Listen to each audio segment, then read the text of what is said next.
해법을 찾는 토론 이슈엔 직설 시작하겠습니다. 사회적 거리두기 강화에도 코로나19 확산세가 꺾이지 않고 있습니다. 병상 부족에 의료체계 붕괴까지 거론되고 있는 상황인데요.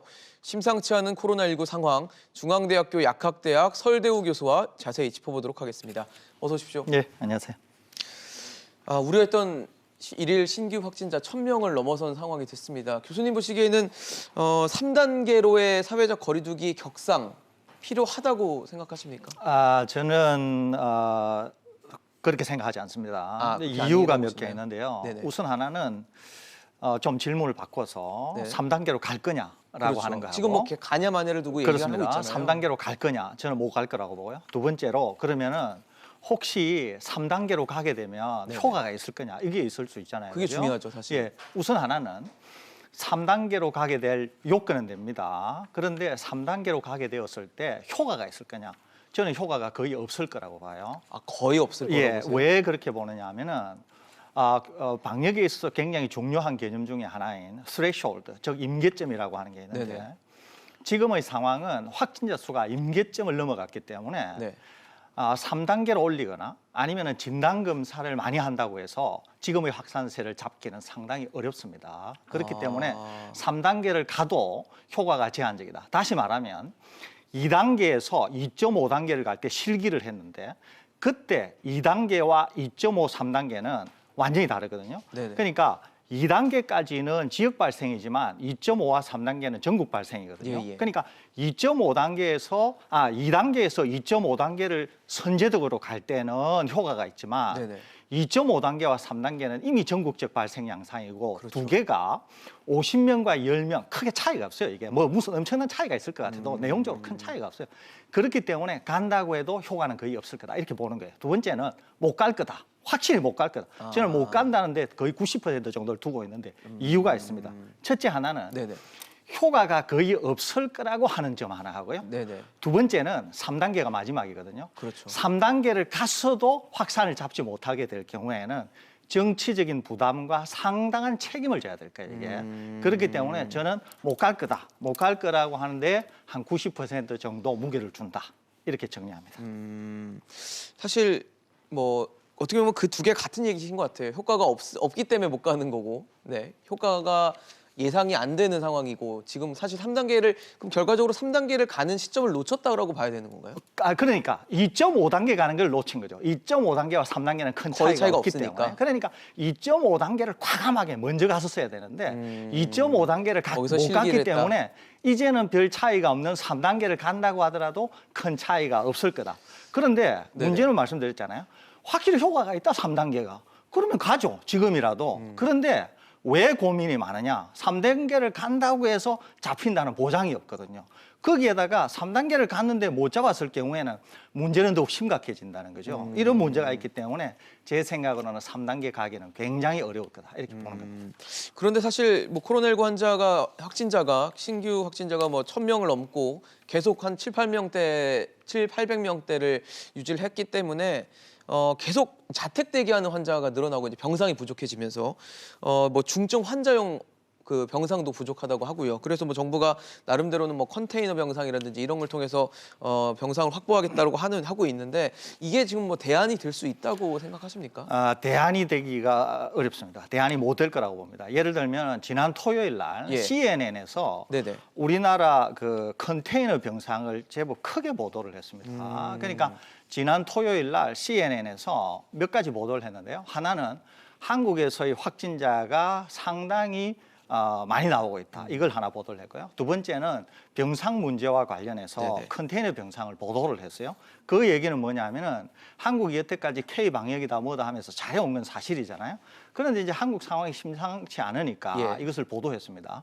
거기다가 이제 컨테이너 병실을 병상들, 보도했는데요. 네. 컨테이너가 병실이 크게 유효하지 않을 거라고 하는 이유가 있어요. 왜 그러냐면 예. 지금 우리한테 있어서 전체 생기는 확진자에서 많이 생기면 10%, 적게 생기면 5%그 사이에 중환자가 생기고 있거든요. 그러니까 지금 90에서 95%는 경증이나 무증상 환자예요. 네네. 이것은 생활치료센터라고 하는 거를 동원하면 되거나 아니면 아주 극단적일 경우에는 자택에 자가격리를 해도 되는 것이거든요. 그러니까 우리한테 문제가 되는 것은 중환자 중증, 병실이라는 네. 거예요.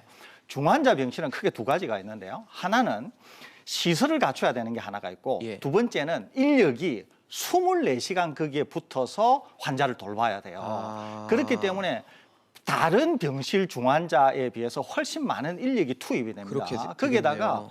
병원을 코로나19 중환자실로 전환을 하게 될 경우에는 네네. 음압병상이나 아니면 다른 사람의 감염 이런 걸 감안해야 되기 때문에 병원 자체를 통째로 비우거나 아니면 한 층을 통째로 비우거나 하는 효율의 문제에 있어서 상당히 비효율적인 그런 병원 운영이 되는 것이거든요. 그렇겠네요. 그렇기 때문에 이제 그게 안 되니까 지금 이제 컨테이너형의 병상을 만들었는데 말씀드렸죠. 시설이 갖춰야 있어야 되고 그렇죠. 거기에 인력이 공급이 돼야 된다고 하는 게 그런데 컨테이너라고 하는 병실은 만들 수 있을지 몰라도 그렇겠죠. 시설이라든지 인력이 거기에 투입이 안 되잖아요. 그러니까 그 컨테이너가 중환자 병실로 사용되기에는 굉장히 제한적이기 때문에 네네. 컨테이너 병실을 만든다고 해서 중환자를 돌보기에는 어렵다. 그런 점에서 크게 여기에 크게 그것이 유효한 수단은 안 될 거다 이렇게 보는 이유인 겁니다. 근데 사실 병상이 부족한 건 사실이고 뭔가 병상을 늘릴 수 있는 대책이 필요할 텐데 컨테이너가 대안이 되지 않는다면 어떤 식의 대안이 좀 필요하다고 보십니까? 대안은 있죠. 대안은 있는데 왜 대안을 안 하는지 모르겠어요. 첫째 하나는 예, 예. 중견 규모의 병원을 통째로 비우면 돼요. 아. 그렇게 해서 그 병원을 통째로 비우니까 네네. 감염이 일어나지 않을 거 아닙니까? 그렇죠. 그렇죠. 거기에서 차단이 되니까. 그렇습니다. 그러니까 그 병원을 통째로 사용하면 되는 거예요. 역시 예산의 문제겠죠. 두 번째는 상급 종합병원에 있어서도 중환자 병실뿐만 아니라 층을 비우면 되는 것이거든요. 한 층을 층을 통째로 통째로. 그렇게 해서 완전히 격리 조치한 다음에 하면 되거든요. 이것도 결국 비용의 문제겠죠. 그러니까 오히려 중견 병원이나 아니면은 상급 종합 병원인 경우에는 일단 인력이 있는 거잖아요. 물론 그렇겠죠. 24시간 중환자를 돌보는 걸로 돌리려고 하면은 더 많은 인력이 충원이 돼야 된다고 하는 문제는 있지만은 갖춰져 있는 시설에다가 예산을 투입해서 하면 되는데 왜 이런 방식을 동원하지 않는지가 저는 좀 의아스럽고 두 번째 생활치료센터는 늘리고 줄이는 것이 굉장히 간편하거든요. 예, 예. 이것은 지금 이제 경기도에서 보는 것처럼 대학 기숙사를 행정명령을 통해서 바로 전환하거나. 생활치료센터로 전환하는 것은 바로 적극적으로 가능한 것이거든요. 그러니까 생활치료센터는 전혀 문제가 안 돼요. 예, 결국 예. 문제는 중환자 병실을 어떻게 확보하는가 하는 것인데 여기에서는 적극적으로 예산을 투입해서 방금 말씀드린 대로 중견병원을 통째로 비운다든지 네네. 아니면 상급종합병원을 전환을 하면 되는 것이거든요. 그런 방법을 동원하지 않으면 중환자들을 돌보기에는 상당히 어려워 보여요.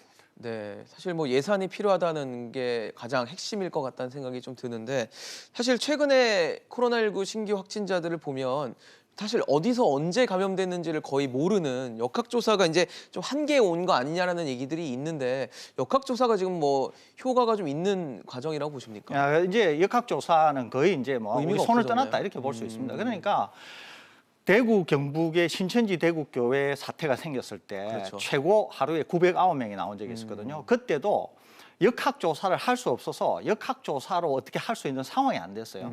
그런데 지금 전국적으로 1,000명이 넘게 나오고 있지 그러니까요. 않습니까? 역학조사를 하기가 어려워요, 첫째. 두 번째는 지금 일부 잘못된 전문가들이 진단검사 수를 높여야 된다. 이런 제안이 예. 정부에서 받아들여져서 맞아요. 지금 진단검사를 무차별로 하고 있잖아요. 이게 일반인 굉장히 잘못된 대상으로 거거든요. 이게 그렇게 굉장히 잘못된 거예요. 이건 엄청나게 잘못됐어요. 잘못된 거예요. 그런데 이렇게 해서 만일에 찾아내게 되면 역학조사를 하기는 더 어려운 거죠. 그럴 거 아닙니까? 지금 상황도 어려운데 네네. 확진자 수가 더 많이 나와서 아. 역학조사를 한다고 하는 거는 더 어렵잖아요. 그렇죠.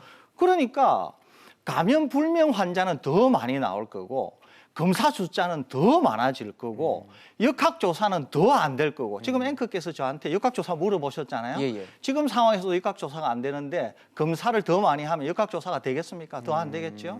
이런 총체적인 어려움이 있기 때문에 정부가 완전히 새로운 형태의 어떤 창조적인 방역에 대한 어떤 개념 그런 것들 수립하지 못하고서는 지금의 상황 1,000명 이상이 나오는 게 제 예측으로는 이달 말 정도 되면은 2,000명에서 2,500명 사이가 나올 것 같거든요. 그렇기 때문에 이것은 이미 아까 말씀드린 것처럼 임계점을 넘어갔기 때문에 네네. 지금의 방식 이렇게 기계적인 방식 이렇게 아무 생각 없는 방식으로는 통제 자체가 어려워요. 그렇기 때문에 이런 식으로는 이달 말이 되면은 정말 2,500명 부근의 환자를 볼 것으로 생각이 됩니다. 그러면은 지금 말씀하신 것처럼 사회적 거리두기로도 잡기가 어렵고 현재 방역이나 뭐 감염 경로를 찾는 역학조사 방식으로도 뭔가를 실마리를 찾기 어렵다면 지금 상황에서 신규 확진자를 좀 줄이기 위해서는 어떤 것들이 좀 필요하다고 방식이 보십니까? 있죠. 제가 얼마 전에 모 방송에서 제안을 했었는데요. 예를 들어 볼까요? 예. 어제도 어떤 유력 언론에 네네. 전문가들이 잘못된 견해를 밝혔어요. 뭐냐 하면은 영국이 우리보다 인구가 약 1,000만 명 정도 많습니다. 네네. 그러니까 인구가 비슷하다고 생각해 볼 수가 있어요. 인구가 비슷한 영국을 예로 들면서 영국은 우리보다 검사 숫자가 10배나 많다. 우리도 검사 숫자를 높여서 무증상이나 이런 환자를 찾아내야 된다. 이런 매우 잘못된 견해를 밝혔어요. 그런데 마치 이것이 대단한 것처럼 언론에서 막 받아 쓰더라고. 언론에서 옮기기도 하고 매우 잘못된 거예요. 왜 잘못됐냐? 예를 들어 볼까요? 네. 그러면 영국은 한 번도 우리보다 사정이 좋아진 적이 없어요. 얘들이. 영국은 지금 사망자가 얼마냐 하면은 영국이 전 세계 사망이나 신규 확진자가 약 6등인데요. 환자가 180명이 넘고요. 사망자가 6만 5천 명에 이릅니다. 그런데 영국은 코로나19 전 기간에서 한 번도 우리보다 상황이 나은 적이 없어요. 그러니까 우리 입장에서 봤을 때 영국은 뭐 인구수에선 비슷할 수 있는데 좋은 그렇죠. 사례라고 볼 수는 없는 거네요. 그렇죠. 그런데 영국이 우리와 인구가 비슷하고 검사 숫자가 10배 많기 때문에 영국처럼 검사를 된다. 많이 해야 된다. 매우 잘못된 거예요. 자, 우리가 배워야 될 것은 영국이 아니라 대만인데요. 대만은 지난 250일 동안 거의 네네. 1년이죠. 예. 1년은 좀 안 되죠. 그러니까 거의 대만은 지난 250일 동안 국내 발생이 0명입니다. 아, 제로예요. 지금까지 대만은 270여 명의 확진자가 나왔고 그 중에 사망자가 7명 나왔는데요. 7명이요? 그렇습니다. 250일 동안 국내 발생이 0명이었어요. 0명.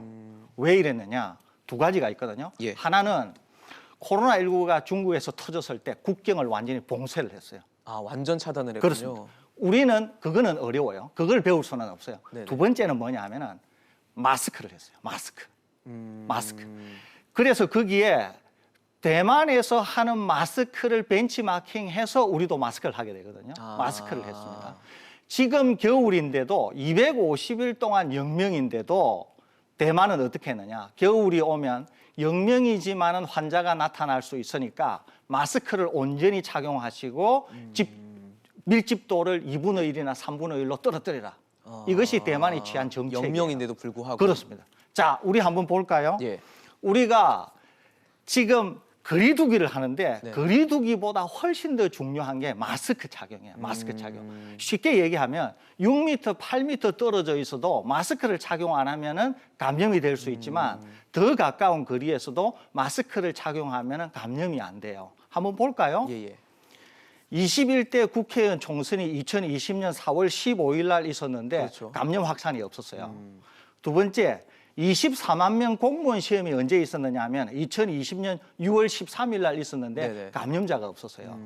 셋째, 대학 수학 능력 시험이 약 2주 전에 있었거든요. 그렇죠. 그러니까 환자가 나왔으면 이제 나왔어야 돼요. 12월 3일에 있었죠. 그런데 없었거든요. 왜요? 마스크를 착용했기 때문에. 사람이 많이 모여서 그런 게 많이 모이는 게 위험하기는 하지만은 네네. 마스크를 더 중요한 건 착용하면 마스크 착용이다. 차단할 수 있다는 거예요. 그래서 제가 어떤 제안을 드렸느냐. 지금의 모든 상업 시설을 마스크의 온전한 착용 여부를 가지고 완전히 재평가해야 된다는 거예요. 완전히 재평가. 예컨대 식당이라도 같은 식당이 안 돼요. 그러면 어떻게 되느냐? 골목에 있는 식당들은 영업할 수 있다는 거예요. 왜 그러느냐? 무조건 테이크아웃만 허용해야 된다는 거예요. 먹으면은 마스크를 벗을 수 있기 때문에 무조건 테이크아웃만 허용해야 된다는 거예요. 그러면 마스크를 착용하지 않는 상황을 만들지 닫아야 말아야 된다. 된다는 전부 닫아야 말씀이시군요. 마스크를 조금이라도 벗을 수 있는 데는 다 닫아야 된다는 거예요. 그런 다음에 거기에서 어떻게 해야 되느냐 하면은 마스크를 벗을 수 있는 데는 전부 테이크아웃을 허용해야 된다는 거예요. 식당이라도 실내에 있는 식당은 테이크아웃을 하더라도 실내 어디선가 먹을 수 있잖아요. 수 있죠. 그 실내에 있는 식당은 완전히 다 폐쇄해야 된다는 거예요. 전부. 그렇게 되면 어떻게 되느냐? 자, 결혼식장 볼까요? 결혼식장도 먹을 수 있는 데는 전부 내부적으로 다 닫고 실내에 있는 예식하는 데는 2분의 1이나 3분의 1로 밀집도를 줄이면서 예식장은 열 수 있다는 거예요. 몰 한번 볼까요? 몰에도 안에 마스크를 벗으면서 먹거나 마시는 거는 완전히 다 폐쇄해야 된다는 거예요. 대신 예. 사람이 많이 모여도 온전히 마스크만 착용하면 24시간을 돌아다녀도 감염 안 일어난다는 거예요. 더 극단적인 거 볼까요? 지금 우리가 지하철을 그렇게 하루에서 많이 이용하지만 그렇죠. 지하철에서 감염 확산이 나온 적이 없어요. 버스에서도 나온 적이 없어요. 사람이 모이는 게 문제가 아니라 결국은 마스크라는 거예요. 그렇기 때문에 마스크로 전 국토를 완전히 재평가해야 된다는 거예요. 지금 사실 뭐 위험도 정도가 많이 집결하느냐 마냐의 문제로 이제 위험도가 지금 측정이 돼서 뭐 중점 관리 시설이라든지 이런 게 되잖아요. 그게 아니라 마스크를 얼마나 벗는 시간이 길게 되는지 아니면 벗어야 되는 상황인지 이런 것들이 기준이 돼야 된다 말씀이시죠? 제가 말씀드렸죠. 지금 방역 당국의 기준이 많이 잘못됐다고. 그것은 1단계나 2단계나 또는 여름 기온이 되어서 바깥쪽으로 나갈 수 있는 상황에서는 지금의 조치가 맞을 수 있어요. 그런데 겨울에는 이렇게 한다고 해서 차단이 안 돼요. 왜 그러냐면 어차피 실내에 모이기 때문에 네네. 감염 차단이 안 돼요. 그렇게 때문에 어떻게 해야 되느냐. 방금 말씀드렸죠.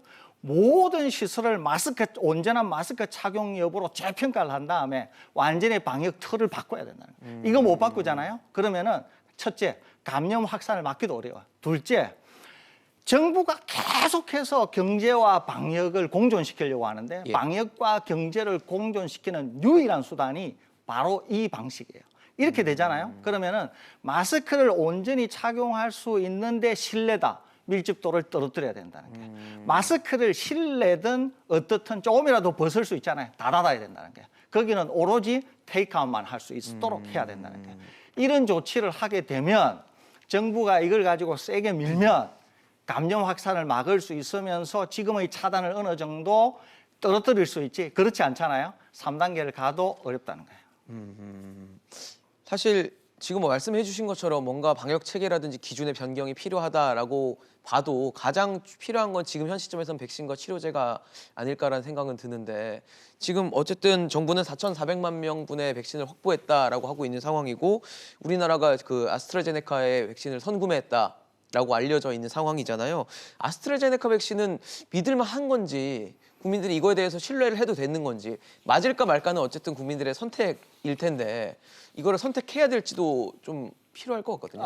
전혀 걱정할 필요 없습니다. 오히려 지금 이 백신과 관련해서는 국제 질서 또는 국제 질서상에서의 어떤 힘겨루기 때문에 그러는 건데요. 예. 예를 들면은 지금 미국인 경우에는 최소한 화이자와 모더나가 긴급 승인, 이제 화이자는 네. 긴급 승인을 받았죠. 긴급 사용 아마 모더나도 승인을, 긴급 승인을 네. 곧 받을 것 같은데, 그러니까 화이자나 모더나가 세계 질서를 이제 주도한다 이렇게 볼 수 있어요. 그러니까 영국이 상당히 어려움이 있는 거죠. 1등으로 가고 있다가 지금 좀 처졌으니까. 네네. 그런데 중요한 것은 뭐냐?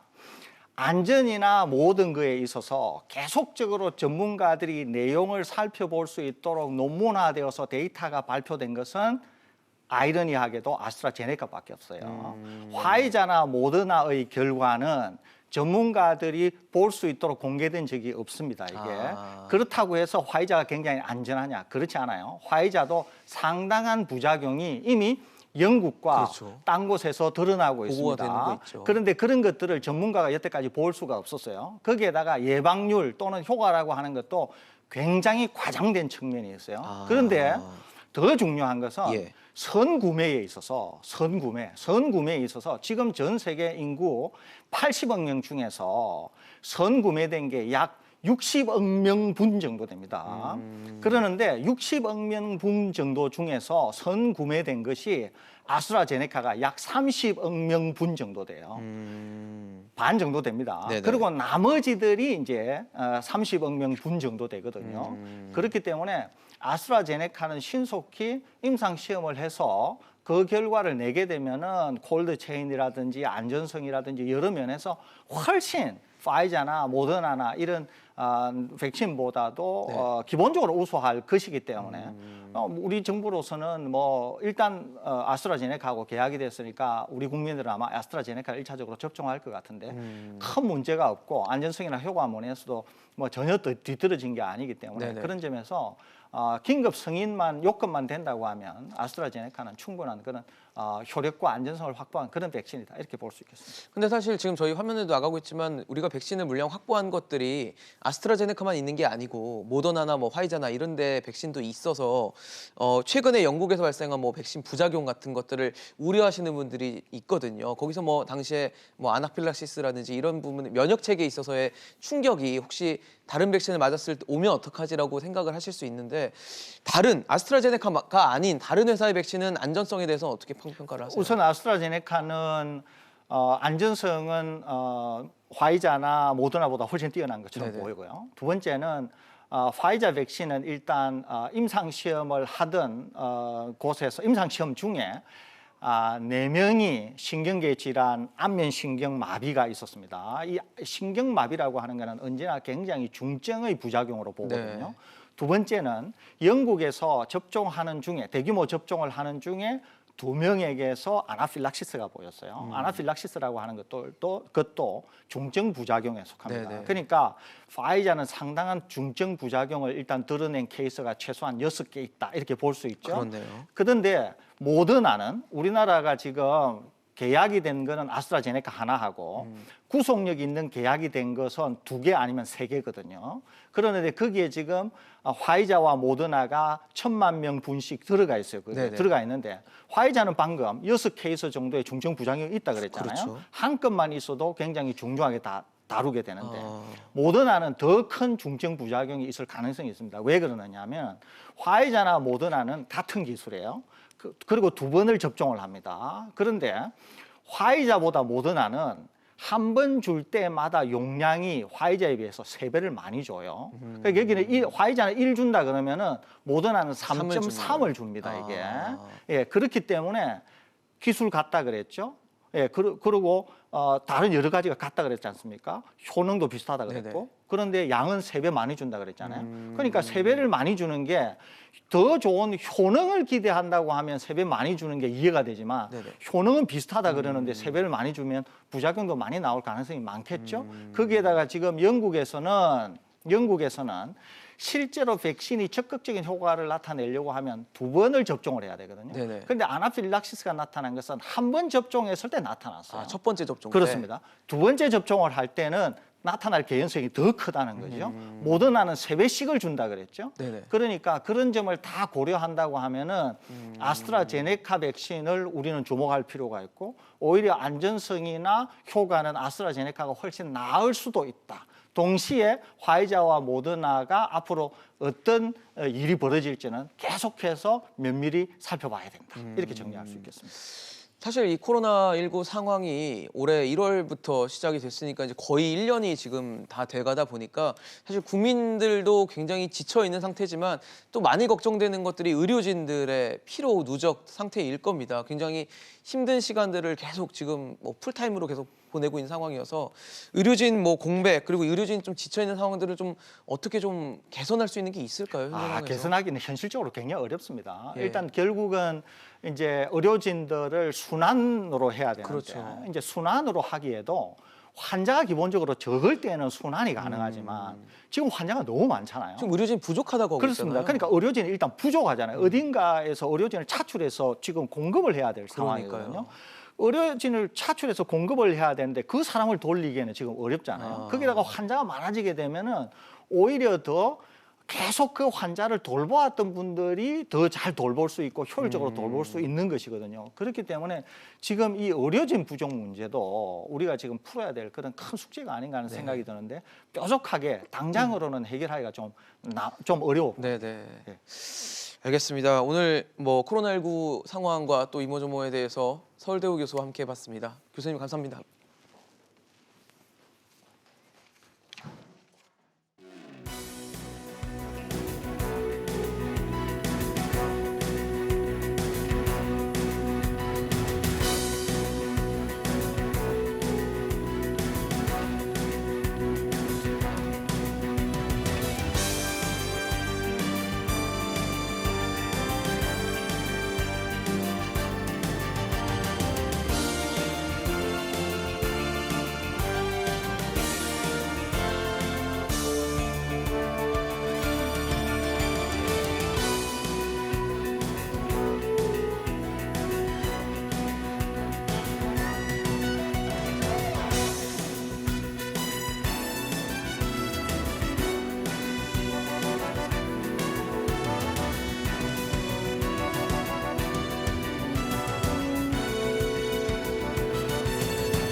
코로나19 확진자가 좀처럼 줄어들 기미가 보이지 않자 이 자영업자들의 긴장감도 높아지고 있습니다. 이 전면 셧다운 조치가 시행될지 노심초사하고 있는 건데요. 이 코로나보다 무섭다는 가난의 위기 앞에 놓인 자영업자 상황 짚어보도록 하겠습니다. 서울여대 경제학과 이종욱 명예교수, 박연미 경제평론가 나오셨습니다. 어서 오십시오. 네, 반갑습니다. 네. 예. 뭐 코로나19 상황이 워낙 길어지고 최근에 사회적 거리두기 격상 문제도 계속 논의되고 있는 상황이다 보니까 자영업자들의 어려움이 날이 갈수록 커지고 있는 상황인데 뭐 지난 9일에는 소상공인에게 한 2천만 원씩 빌려준다는 소상공인 긴급 대출도 5시간 만에 마감이 되는 상황이 발생했습니다. 뭐 그만큼 지금 상황이 참 어렵다라는 걸 보여주는 게 아닌가 싶거든요. 예, 맞습니다. 자영업자들의 경우에 지금 제일 중요한 이슈는 결국은 이 사람들에게 어떤 소득 흐름이 있어야 되는데 그러니까요. 소득 흐름이 이 사람들은 매출이 바로 소득 흐름이거든요. 근데 내가 아무리 지금 영업을 하고 싶어도 국가가 2.5단계 올리면서 당신은 이동도 하지 영업 제한, 말라고 이동 제한 시키니까 내가 하고 싶어도 할 수가 없는 거예요. 예, 맞습니다. 이렇게 이걸 또 하게 되면 위법이 되지 않습니까? 제도적으로 돼 있으니까 이분들은 매출이 안 생기니까 소득 흐름이 없고 또 소득 흐름이 없다 보니까 이 자영업자들 경우에 이제 국가가 통계를 만들어 놨어요. 네네. 보통 보면 이 자영업자들의 평균 이분들이 지고 있는 빚이 1억 800만 원 정도 되거든요. 네네. 1억 800만 1억 원. 800만 원. 이 정부가 통계청을 통해서 2018년 기준으로 만들어 놓은 거예요. 그런데 이 사람들이 1억 800만 원 정도의 빚을 지고 있는데 그 빚에 대해서는 원금과 이자의 상한이 있는데 물론 정부 입장에서 보면은 만기 연장을 해서 이 사람들에게 채무 상환 부담을 줄여준 건 사실이지만은 예. 빚을 안 갚더라 그래도 이 사람들이 뭐냐면 또 그 임대료라는 게 있어요. 네. 그럼 임대료는 돈이 안 생기면 낼 수는 없잖아요. 그렇죠. 그러면 건물을 가지고 있는 임대주인은 그거 가지고 자기가 은행에 빚도 갚아야 되고 세금도 내야 되고 해야 된단 말이죠. 그러니까 사실은 자영업자의 가난의 위기라고 하는 거는 자영업자가 세를 들어가지고 있는 건물주와 그 사람들의 빚도 또 마찬가지로 갚을 수 없는 상황이 되는 아주 이게 어떤 가난의 위기가 아니라 어떤 악순환을 만들어낼 수 있는 하나의 근거가 되기 때문에 예. 이게 사실 상당히 중요한 이슈입니다. 이게 정부 입장에서는. 그렇죠. 그런데 정부 입장에서 보면 이 문제가 이렇게 심각하게 전개될 거라는 것을 정부가 발표하는 자료를 기반으로 봐도 이미 예측할 수 있었어요. 왜냐하면 기본적인 데이터는 올 4월 달에 예. 기본 데이터가 이미 다 나와 있었어요. 근데 정부는 선거가 있고 이렇게 하면서 이 기본 데이터 기반으로의 재정 정책 자체를 준비를 별 안 한 거죠. 이게 이제 지금 문제가 되어 있는 건데 너무 안타깝게 생각을 해요. 네. 이게 사실 소상공인들이 아까 말씀하신 것처럼 그냥 문만 열어놔도 인건비 나가고 임대료 나가고 전기세 나가고 다 나가잖아요. 전기료도 나가고. 그래서 지금 이번에 긴급 대출을 못 받으신 분들도 분명히 존재를 하실 텐데 네. 마감이 너무 빨리 되다 보니까 이분들은 또 돈이 필요하지 않은 건 또 아니니까요.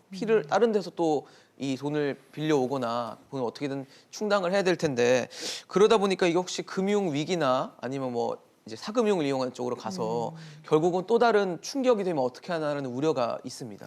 사금융을 이용하실 개연성은 분명히 있죠. 왜냐하면 은행 문턱을 넘기 어려운 사람들이 은행권 대출이 막히게 되면 그렇죠. 급전 대출할 수 있는 방법을 찾게 되는데 그렇게 가지 않도록 정부가 추가로 정책 자금을 투입할 필요가 분명히 있습니다. 예. 1, 2, 3차 자금 지원이 이루어졌는데 1차 때는 돈이 조금 남았어요. 왜 그랬냐면 신용등급 1, 2, 3등급에 이르는 자영업자만 대출을 해줬거든요. 아, 고신용자만 되는 거군요. 그렇죠. 그리고 대출 한도도 1,000만 원에 그쳤습니다. 그러니까 1, 2, 3등급 자영업자 가운데 정말 급한 불 끄고 금방 갚을 수 있는 사람만 빌려줬고 네네. 2차 때는 신용등급을 8등급까지 늘리기는 했는데 역시 한도가 1,000만 원으로 묶여 있었고요. 아. 3차에 왜 이렇게 사람들이 많이 몰렸느냐.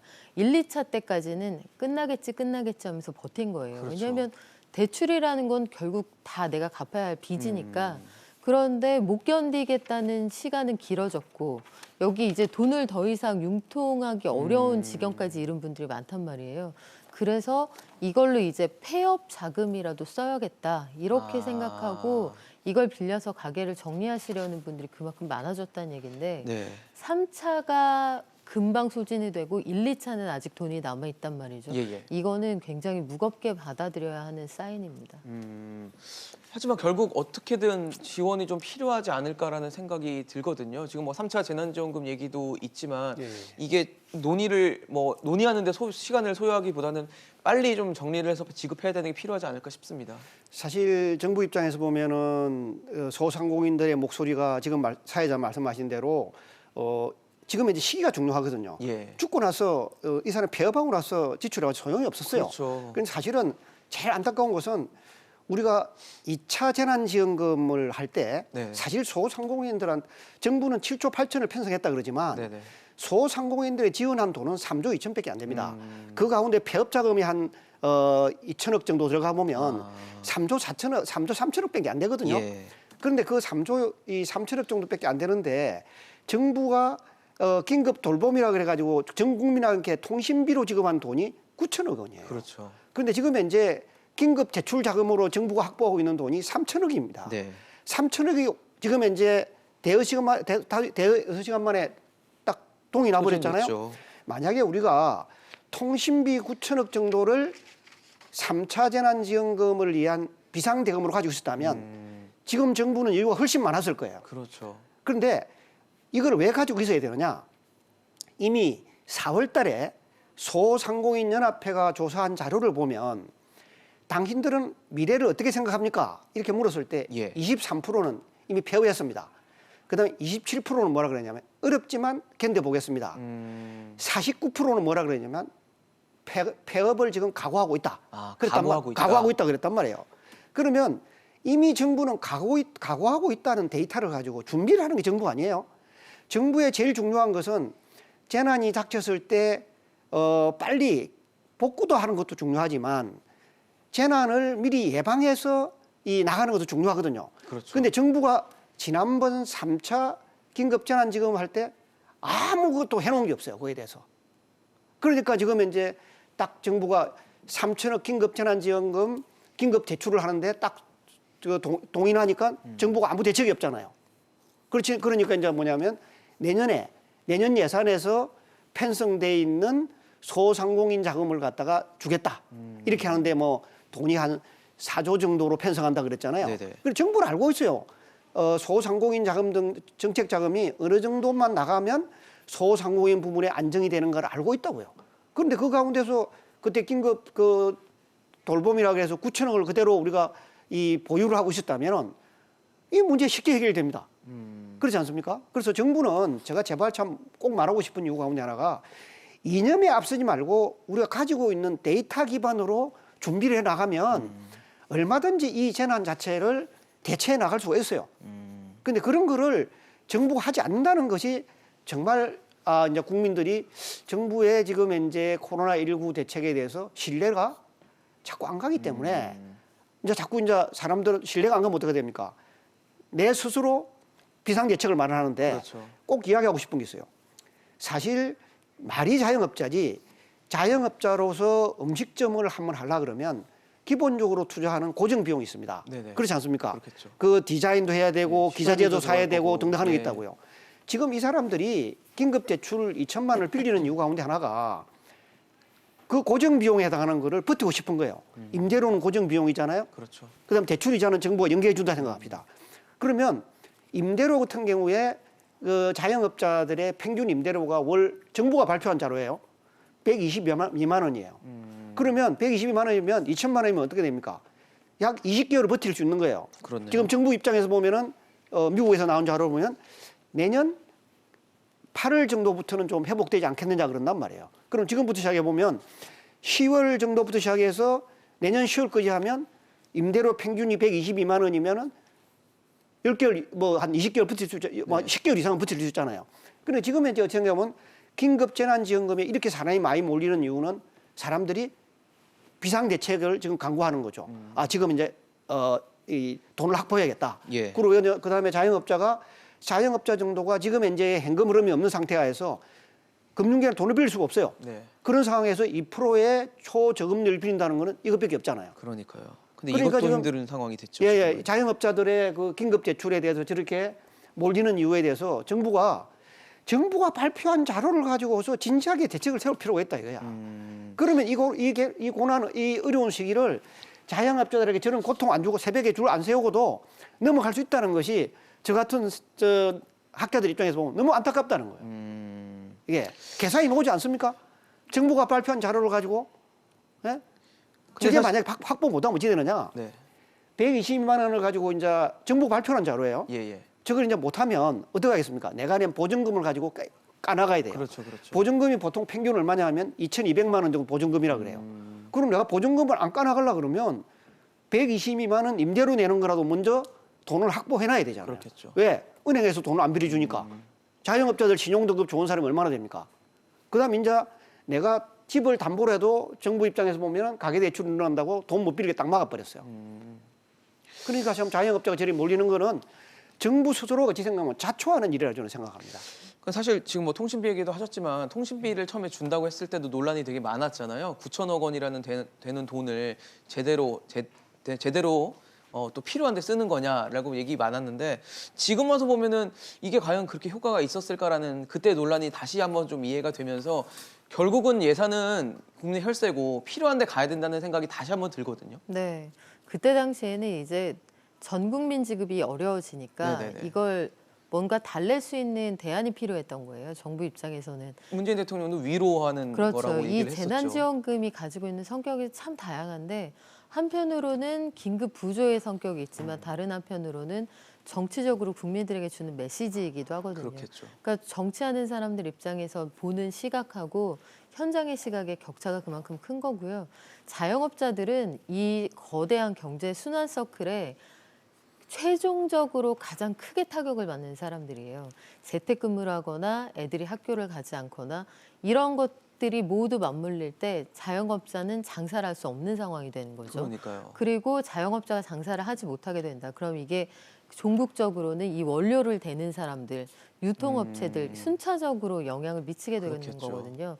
자영업자들의 경기가 그래서 경제 상황의 바로미터가 되는 건데 말씀하신 것처럼 이제 상황이 이런 지경에 이르다 보면 그래픽 보여드리고 있는데 음식, 도소매, 숙박업, 미용, 서비스업 순서대로 지금 무너지고 있다 이렇게 볼 수 그러니까요. 있잖아요.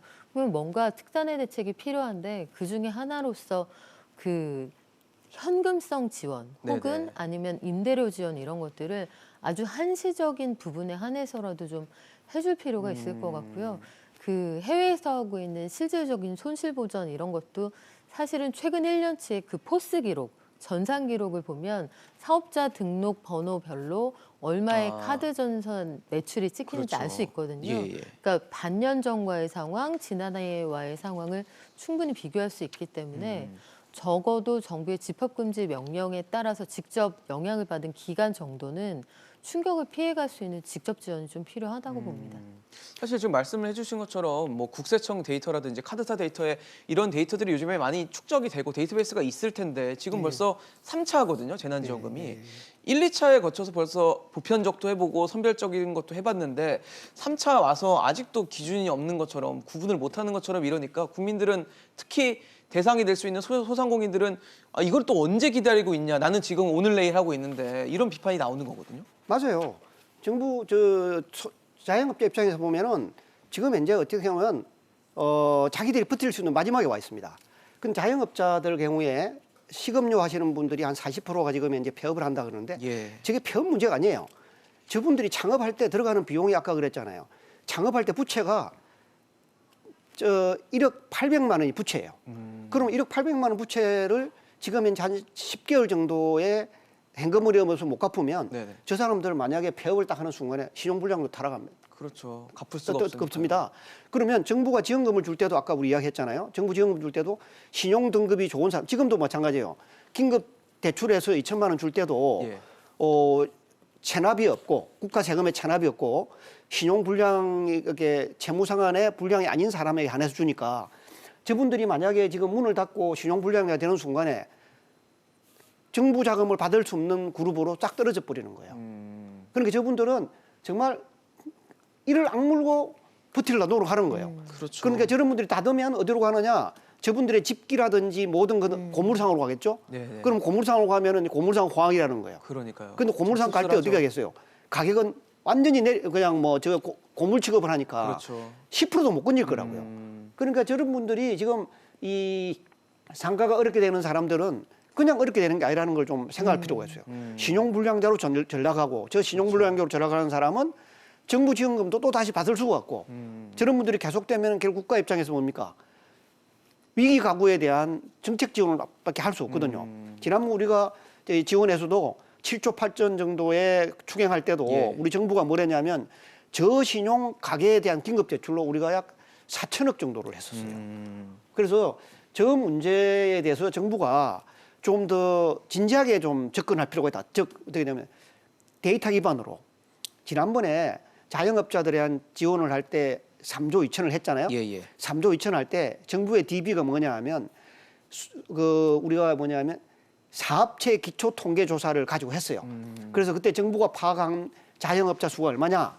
그랬을 때 291만 정도가 자영업자라고 했거든요. 네, 네. 291만. 그러면 291만 가운데서 지난번에 3조 2천을 가지고 혜택을 보는 사람이 얼마나 그랬냐? 280만 정도. 즉 자영업자의 86만 명, 86% 본다 그랬단 네네네. 말이죠. 그래서 거기에 보면은 일반적으로 매출이 4억 이하이지만은 영향을 받는 사람이 243만. 정부가 데이터를 가지고 있는 것 같아요. 예, 예. 그다음 뭐냐 하면 그 영업 금지 업종에 해당하는 사람이 15만.